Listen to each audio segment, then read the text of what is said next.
आपण जड़े सरल निरीह निष्कपट लोक न्यायवंत लोक जीवन में काहरी केबे अनिष्ट चिंता करती नहीं सदा सर्वदा परोपकार आपणकर इच्छा थाए किंतु दुर्भाग्यवशत आपण प्रति किछि मुष्टिमेय ईर्षालु लोक जो माने बिना कारण आपण प्रति शत्रुता आचरण करते एवं यह शत्रु अत्यंत प्रभावशाली क्षमताशाली शत्रु जार सम्मुखीन हवा बा जार मुकाबिला करिवार जहाँ को मुकाबिला करिवार आपण निकट में शक्ति बा सामर्थ्य न था एपरी क्षेत्र में आपण मन में चिंता करती ये शत्रु कबल कौन मुक्ति पाई परिवार किछि उपाय नहीं अच्छी दर्शक बंधु उपाय अच्छी प्राचीन काल सरल ज्योतिष शास्त्र अत्यंत प्रभावशाली सरल तुटुका उपाय रही आज जो तथ्य मुझे उपस्थापन करने जाऊँगी जहाँ अत्यंत प्रभावशाली एवं परीक्षित उपाय जहाँ को पालन करने द्वारा शत्रु आपणकर निश्चित भाव में समन हेबे शत्रु शांति हेबे एवं ये शत्रु आपणकर शत्रुता आचरण छाड़ी आपण निकट में नतमस्तक हेबे मु दृढ़तार सहित कहवाक चाहूँगी दर्शक बंधु शत्रु तार शत्रुता आचरण छाड़ी से आपण निकट में नतमस्तक हम आपण परीक्षा करी देखि पारंती अनुभव करि पारंती एवं मोर कमेंट सेक्शन में आपणकर प्रतिक्रिया मध्य आपण देई पारंती ज्योतिष वास्तु एवं धर्म विषय को मोर एई ऐतिहासिक चैनल जो विभिन्न प्रकार उपादेय पूर्ण तथ्य गुड़िक मु आनी दउछि मोर वीडियो जदि आपण उपादेय पूर्ण हो पारुथिबो ताहले निश्चित भाव में नुआ कर देखुले मोर वीडियो को आपण सब्सक्राइब करेंगे लाइक करेंगे और बहुल परिमाण में आपण प्रिय परिजन मोर वीडियो को शेयर करेंगे आसतु शत्रुता आचरण मुक्ति पाइबा उपाय खोजा कौन रही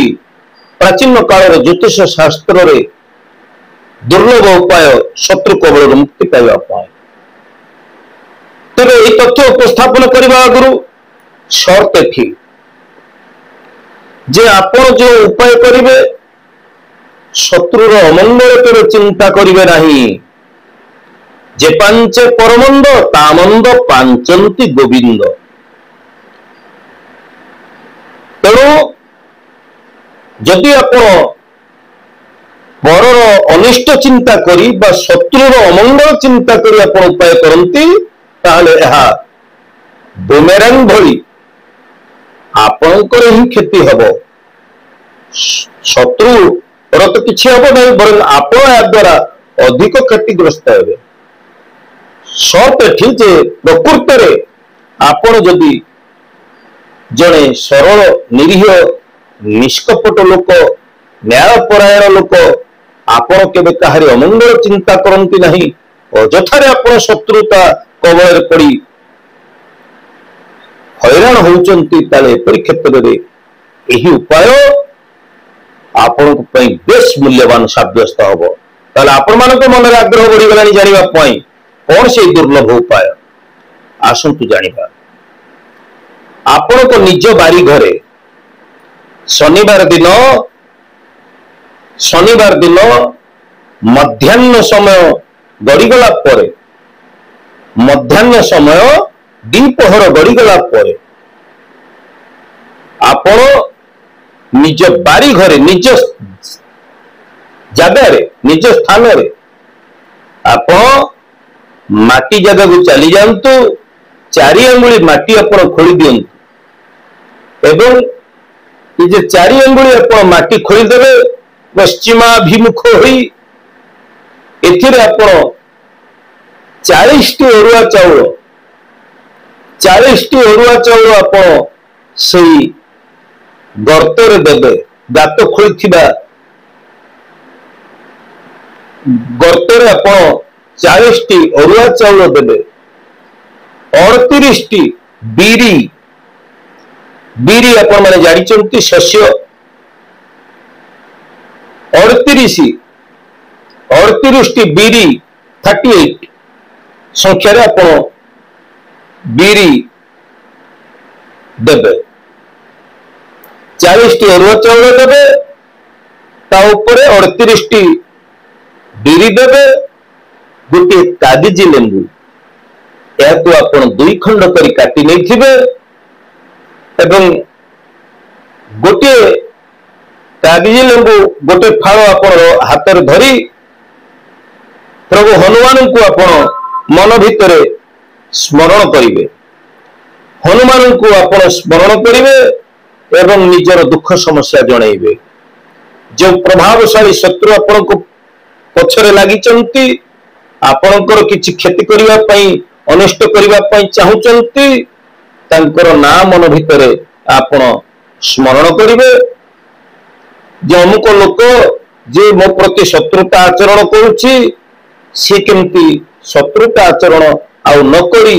से किभଳି मो निकटरे नतमस्तक हो से तार शत्रुता आचरण छाड़ी देउ से सबुदिन पई मो सहित आउ कपट न करू मो प्रति कौन प्रकार अन्याय आचरण न करू ए प्रकार प्रार्थना आपण मन भितरे हनुमान को जणैबे एवं सेई लेंबू फाळटी को सेई गर्त मध्यरे थिबा अरुआ चाउल बीरी ऊपर चिपुड़ी देबे लेंबूर रस दे देबे चपाटी के आपण बाहर फिंगी दे पारंती आउ जो फाळटी आपण हाथ रे धरिथिबे ताहाकु मध्य सेई भली आपण हनुमान को प्रार्थना करिवे जदि आपण शत्रुर ना जानती नहीं ताहले ठीक अछि जे कही शत्रुर नाम जानिछि बा न जानिछि जे कही मो पछरे शत्रुता आचरण करूछंती ए माने ई शत्रुता आचरण छाड़ी दियंतु ए माने मो निकट में नतमस्तक होंतु एई भली आपण हनुमान को प्रार्थना करिवे एवं सेई लेंबूर रस आपण देई देबे एवं बा हाथ रे आपण माटी को से गर्त पूर्ण करी 3 थर बा हाथ रे आपण थापी देबे माटी को आपण भर्ती कर देबे तबे दर्शक बंधु मु ए जे उपाय कहूची आपण ई उपाय आमर मन ओ ग्रह जो ग्रह गुड़िक आमर पीड़ित होई आम प्रति शत्रुता उत्पन्न करथांती से ग्रह गुड़ी को संतुलित करने सहित शत्रु मन मध्य शांत हो जाए ग्रह आपणकर शांति हवा सहित शत्रुता आचरण करुवा शत्रुर मन को मध्य यही उपाय शांत कर दे था तेरे शत्रु शांति पाई आपण मध्य आहुरी सहज टुटुका उपाय गुड़िक मध्य पालन करि पारंती जेमती प्रत्येक शनिवार रे आपण बजरंग बाण धूप दीप आदि जलाई आपण बजरंग बाण यदि श्रद्धा पूर्वक पाठ करंती मंगलवार दिन हनुमान मंदिर यदि लाल फूल एवं लड़ू निवेदन करती नैवेद्य दियंती यह मध्य शत्रुर मन को शांति एवं तार क्रोध को मध्य शांति करि थाए। दर्शक बंधु आमे जदि